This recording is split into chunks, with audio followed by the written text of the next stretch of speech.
Hello everyone, welcome back to my Rsubread video tutorials.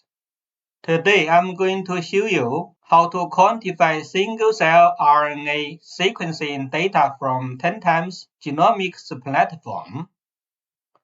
So first we need to load the Rsubread package. Next step is to build an index for reference genome.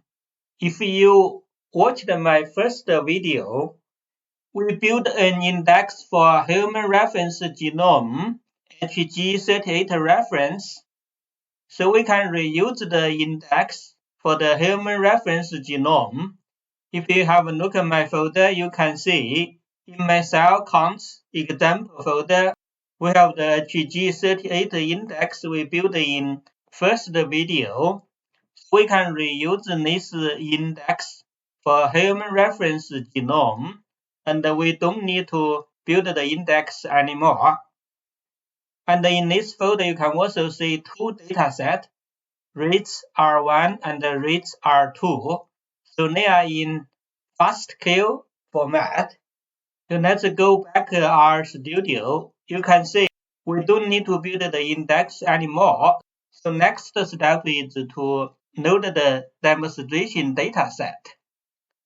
So for the demonstration purpose, the large dataset takes a long time to map it. So today I'm going to use the demonstration dataset provided by the Rsubread package for single-cell RNA sequencing data quantification. If you want to use this dataset for practice, you can download the dataset through this link. So next we can load the dataset into R. First we can create a sample sheet for the dataset that we are going to map the sequencing. So first let's create the sample sheet. You can see in the argument we have the barcode UMI file. It is the reads R1 FASTQ dataset I showed you in my folder. This is the data file that contains the barcode and the UMI sequencing information when you use the 10x genomics platform for single-cell RNA sequencing.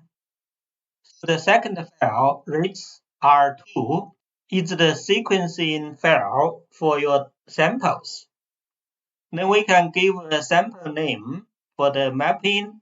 So here I use the scRNA. You can use a name that represents your data set. So let's create the sample sheet first. Then we can have a look at the sample sheet.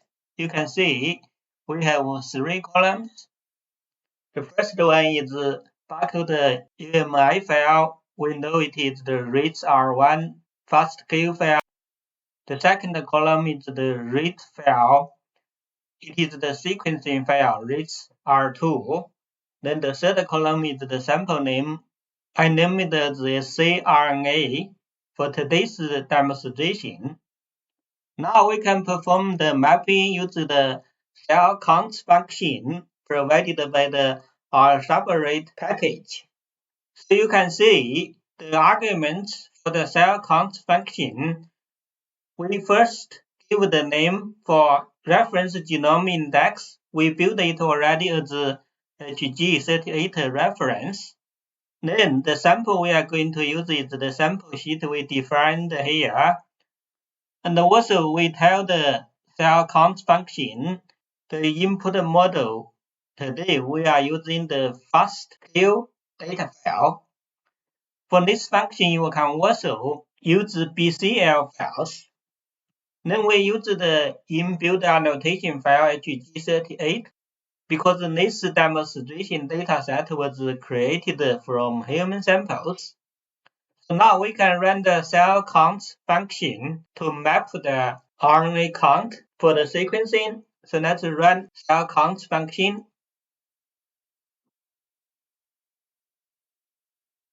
So you can see down here, HG38 inbuilt annotation files is used, and it also searches for the barcode using the 3 million barcode file provided by 10 times genomics.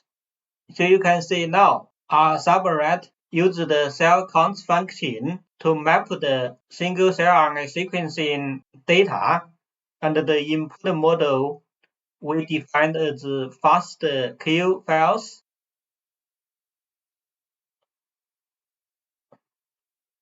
Okay, so you can see the cell count program has finished successfully. Because this is a demonstration dataset, it is very quick. So after we finish the cell counts function, you can see it generates a file name we named as UMI count. It is a large list, contains 4 elements. So let's click and have a look at the dataset. You can see here is the UMI count. It has the list for counts, list for cell confidence, annotation, and the sample information. So you can see in the count, we named the sample name as scRNA. Here is the count rate for each gene. And also we have the cell confidence information. We have the annotation. You can see in the annotation data slot, it has the gene ID, chromosome information, start and end position, strand and length. And we also have the sample information. But for our analysis, the most important data here is the count. We always use this count data to create a threat object. So I showed you in my data windows, we have the UMI counts data frame. If you have a look at my folder, you can see cell counts also generated a data file named scRNA-BAM to save the count information. It also generated another file called scRNA-BAM-BY. So now we finished the sequencing data mapping. We can get the count data from the UMI counts, and we can name this as X. Let's get the count data first. You can see now we have a large matrix data in the data windows. We named it as X. We can click this data set and have a look. Okay, you can see the row names are the gene IDs and the column names are the cell barcodes. So in this demonstration data set, we found more than 28,000 genes. And it has 100 columns. That means we have 100 cells in this data set. Because at the moment the row names are gene IDs, it is better we convert the gene IDs to gene symbols. Then it will be easier for us to see the gene expression in each cells in downstream analysis. So now we can convert the gene IDs to gene symbols. To do so, we need to use the biomat package. Let's load this package. Then we can use the ensemble database to perform the gene ID conversion. Because the cells in this dataset are from human cells, so we are going to use the dataset as a human gene ensemble. So we can use this code to set the database. Let's set the ensemble database first. If you knew the biomat package very well, you don't need to see the attributes and the filters in the package.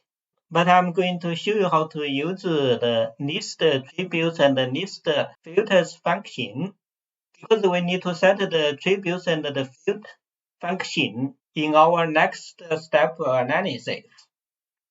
So if we run the list attribute function to see the attributes in the ensemble database, let's run. You can see it has 3,169 observations in the attributes. We can click the data and have a look. You can see in the data set name, It has the ensemble gene ID, ensemble gene ID version. Because the Rsubread generated the row names are NCBI gene IDs, so we need to find the name for the NCBI gene ID. So let's reorganize the names according to their alphabetic order. Let's go down to find the NCBI gene IDs. You can see here we have the NCBI gene ID, name is entrance gene ID, and also we need the NCBI gene name, and the name is the entrance gene session. So next we can use the list filters function to have a look at the filters. Let's run it again. You can see it has 435 observations in the filters. Let's click this dataset and have a look again. And we can reorder the name. We can find the entrance gene ID again. You can see here we have the NCBI gene ID. The name is entrance gene ID. And we can find the gene name from entrance gene accession. So now we can convert the gene ID to gene name. First, we can get the gene ID from the count data. I showed you already the row names for the count data are gene IDs. So we can get the gene ID now. You see we have 28,395 gene IDs in our dataset. So let's change the gene ID to a data frame. So now we can use the getBM function. This is the main function for the biometa package to convert gene IDs to gene names. So you can see in this getBM function argument, the dataset we are going to use in the mat argument is ensemble. And the value we are going to convert is the gene ID. We just got it from the count data. Then the filters will be the entrance gene ID. Because we know the row names in the count data are the entrance gene IDs. So to convert, we want to see the output result has the entrance gene ID column and also the entrance gene accession column. In this column, we will have the gene names. So let's run the getBM function from the biomat package. We can run. Because we named the conversion as the gene symbols, you can see we generated a gene symbol dataset here. In this dataset, we only have 24,429 observations. So we didn't find all the gene IDs for the count dataset in the ensemble database. Now we can have a look at this dataset gene symbols. We can click it. You can see now we have two columns. The first column is the entrance gene ID. The second column is the entrance gene accession. You can see the gene names for each gene ID. So now we got the gene names for each gene ID. But you can see we didn't get the gene names for all the gene IDs in the count dataset. For the downstream analysis, we just keep gene IDs that we got the gene names. So we can use the intersect function to keep the gene IDs that we found the gene names in the ensemble database. So we are going to perform intersection for the gene IDs in the gene symbol dataset and also gene IDs from the mapping result. So let's run the intersect function. Then you can see we name it as keep. You can see in the keep file, we only have 24,429 gene IDs. This is the same number as the gene ID we found in the ensemble dataset. So now we can subset the count data. You can see for the count data, before we run the subset function, you can see it still has 28,395 genes. After we run the subset function, let's run. You can see now it only has 24,429 gene IDs. So we subset the row names, and also we have the gene names for each gene ID in the gene symbol dataset. The gene ID in the gene symbol dataset should be the same as the row names in the count data. So before we change the row names to gene names for the count data, let's double check if they are in correct order. What we can do now, we can put the gene IDs from the count data into the gene symbols dataset, and we create a new column named as X rows. Let's run.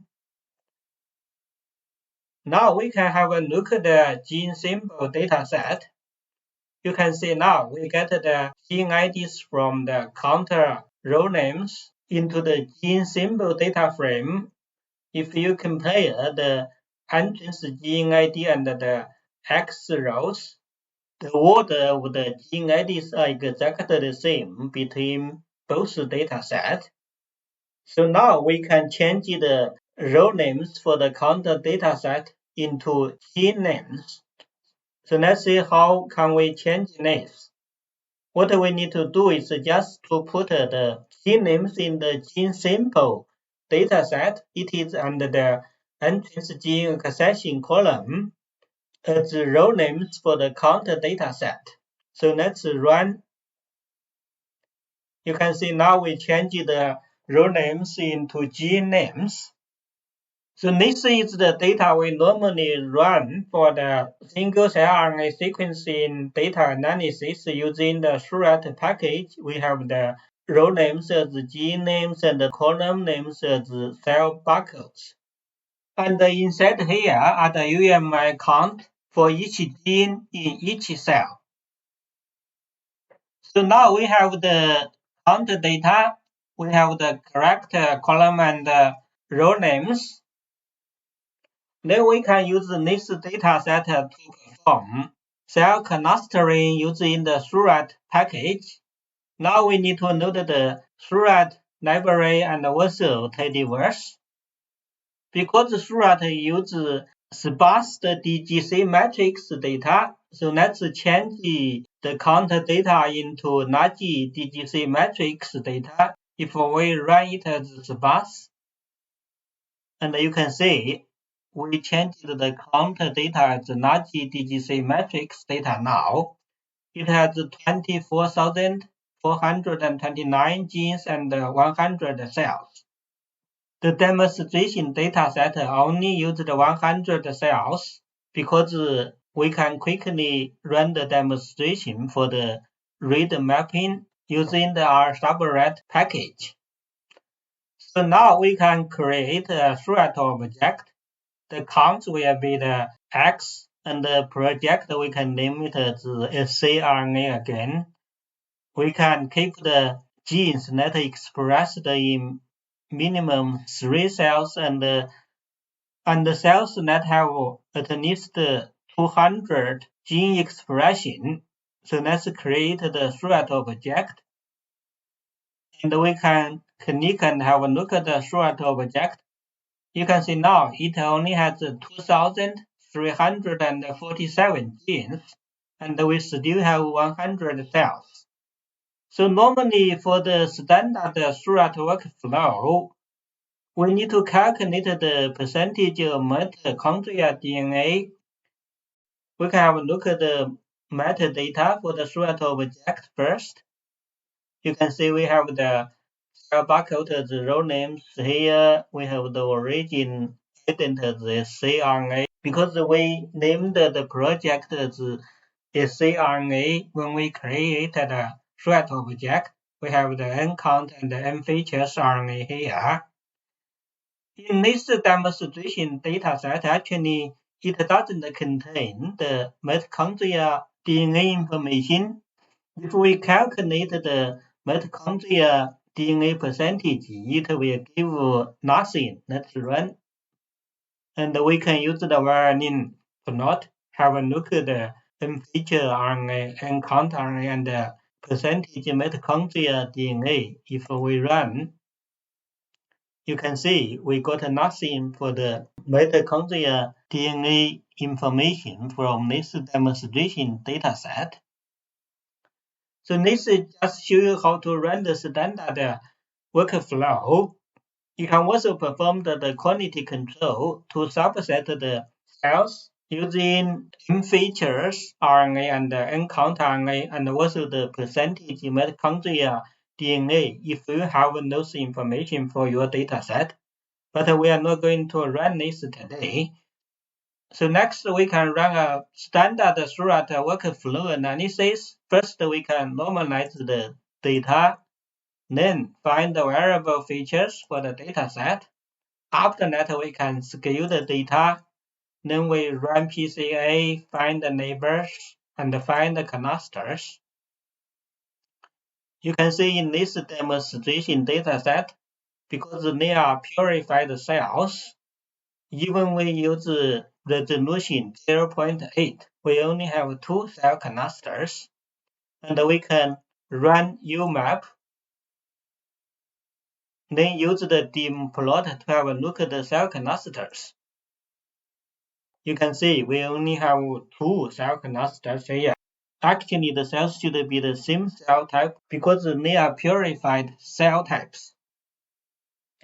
Then now you can save your scRNA object after the analysis. Okay, that's it for today's demonstration. I showed you how to use the cell counts function from the Rsubread package to map the reading for single-cell RNA sequencing data produced by the 10x Genomics platform. I used the demonstration dataset provided by the Rsubread package because it is very quick to run through the whole process. When you run your own sequencing dataset, it will take much longer time. You probably see it when I perform the mapping for my bulk RNA sequencing data in video 1 and video 2. So I'm going to stop here. I hope this video can help your single-cell RNA sequencing data mapping. Please subscribe to my channel if you haven't to do so. And I hope to see you in my next video tutorial.